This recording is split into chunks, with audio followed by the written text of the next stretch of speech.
Alright, so there we go. We got it in. The mount worked. Collector clears the apron there. And you can see why you got to cut the original air cleaner mount off there so the carby can clear. But she's all packed in there real nice. Fits really sweet. And I think everything turned out really good. You got one more hurdle here to get the muffler attached. I'm going to have to... I was going to make a spacer, but I don't want to drag the collector out too far from the back of the bus, so I'm just going to pie shape that collector and tilt it a little bit. I don't think it's going to harm the performance on this motor. And tilting the collector a little to the driver's side will let the muffler line up just off a little bit. So I'll just slice it, pie it, and weld it back together, and we should be running and going. I got hooked the electric fuel pump up. Let's jack the bus up type deal. I get the bus jacked up here this morning and finished doing that stuff. Got the reverse lights hooked up, got all the wires hooked up, the alternators hooked up, tins all tightened, got a new belt on there, and list of other things I found. Had to put a release bearing in it, belt, fuel line, some other stuff. Found an old picture for Anthony. I know he watches the videos, and I know he's into the antique karting thing. I don't know how that'll show up. It's not showing up good. There's a picture of an old twin engine McCulloch kart.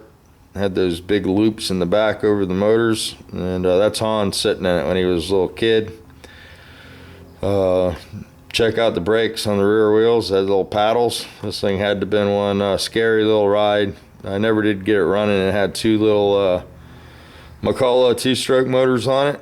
And I wanted to get into racing karts, and I took a buddy that had a new race kart, and he was kicking me the whole time that I was looking at it, but I was fascinated by it at the time. It's all metal. There was no padding on it or anything.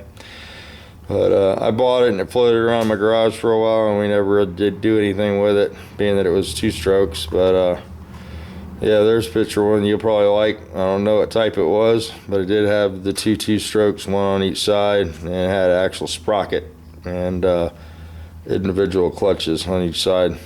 So pretty cool. And then I found this book here. Somebody was asking me about karting Fireball 02. I always get his name wrong. Jeremy, sorry about that, buddy. But anyway, here's American Power Sports. This is who we used to use, and they got all kinds of stuff in here.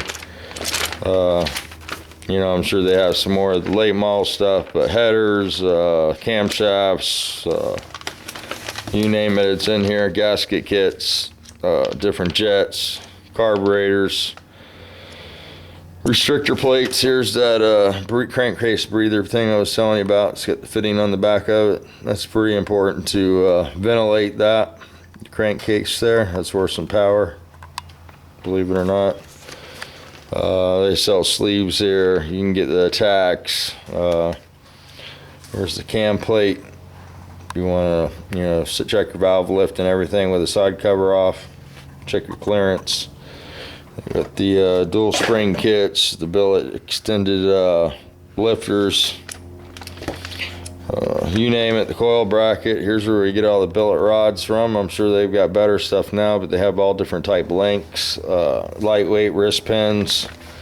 All the stuff that makes power in an American car makes power in a Briggs. It's just one cylinder.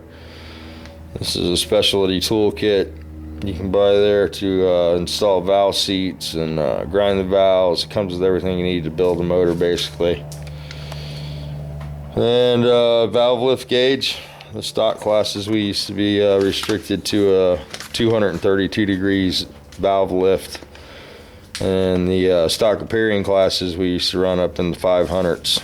So here's a Burris mount. I like these angle mounts. They put the oil in the crankcase where the dipper can dip the oil a little better. Positions the motor in a more ideal situation. They've got flat mounts and angle mounts, and it's all in what you try and use. Some weight boxes.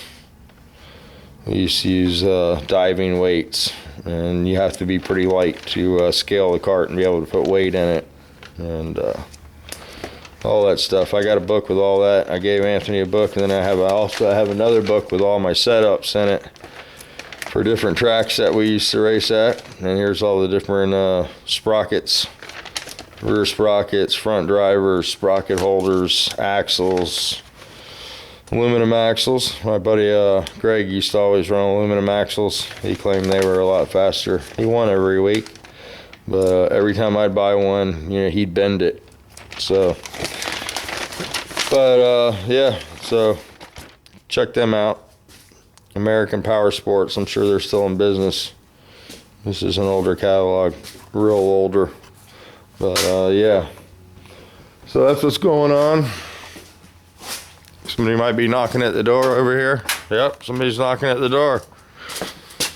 Turn this off. What's up?